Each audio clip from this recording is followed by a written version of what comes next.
Oke, kali ini itu TikTok Kongres. Mr. Chu, does TikTok access the home Wi-Fi network?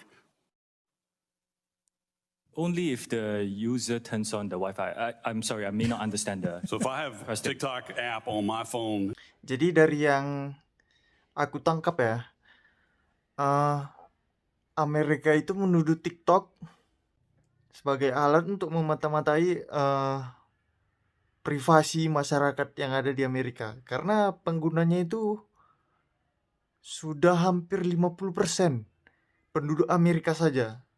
Nah, di video kali ini kita cerita tentang sedikit konspirasi lah. Tapi sebelumnya disclaimer dulu ya. Video ini cuma untuk asik-asikan aja. Jangan dianggap serius sekali. Kita saling berpendapat saja. Seperti yang sama-sama kita tahu gitu kan. Dunia ini sebenarnya politik semuanya. Apalagi dengan Amerika sama Cina gitu. Mereka ini sedikit sama-sama negara adidaya yang saling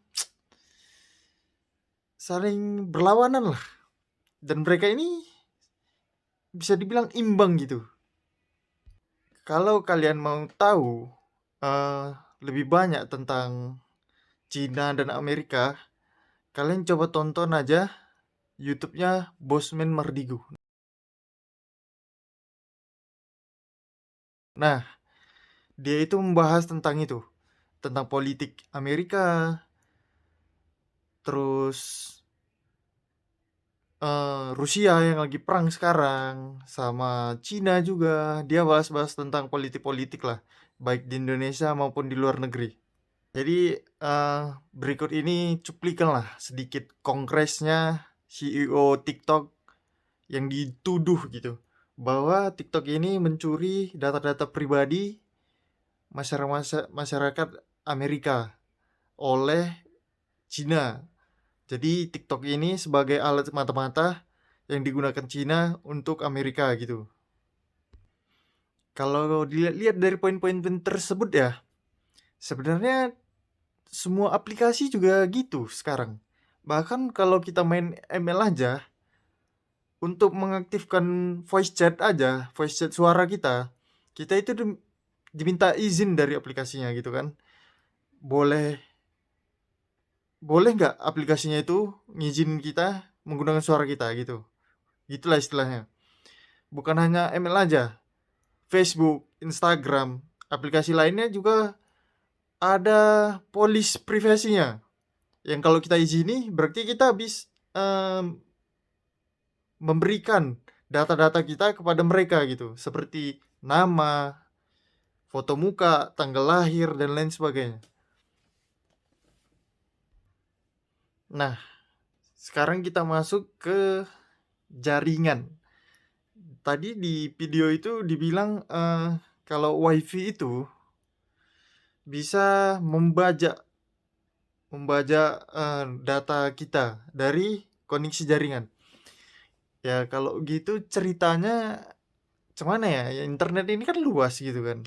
Kalau kita pintar dalam internet kita bisa melakukan sesuatu gitu. Bisa nge-hacking lah istilahnya. Ya kalau istilah-istilah hacking itu ya semua orang yang jago-jago pasti bisa gitu kan. Yang jago ya. Untuk sebuah perusahaan besar pasti ada lah yang jago dalam urusan-urusan tersebut. Untuk seperti perusahaan TikTok, dia pastinya perusahaan besar lah. Facebook pastinya perusahaan besar juga lah. Jadi kalau berkaitan dengan data-data pribadi, kita nggak tahu data pribadi kita itu udah sama siapa aja. Apalagi data yang sudah masuk ke internet itu ketika dihapus, kita nggak tahu kemana hilangnya data tersebut. Apalagi ada yang pernah mengatakan gini, kalau udah masuk ke internet, dia nggak akan pernah hilang, bos. Seperti itu. phone is on my home Wi-Fi network. Does TikTok access that network? it will have to access the network to get connections to the internet, if that's the question. Nah, full video TikTok Kongres ini hampir 7 jam. Kita bisa nonton dari YouTube.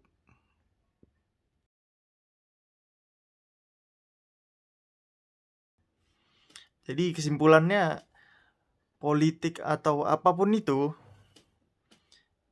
kita harus bijak dalam bersosial media. Jadi kali ini itu aja. Bagaimana menurut kalian? Apakah ini konspirasi atau hal sebagainya? Let's just stop there. The pause before he answers, you can just tell his brain is just breaking into 1,000 pieces at this question. Let's say he was just like, yes. What specifically is the gotcha there? The shit's already on your phone.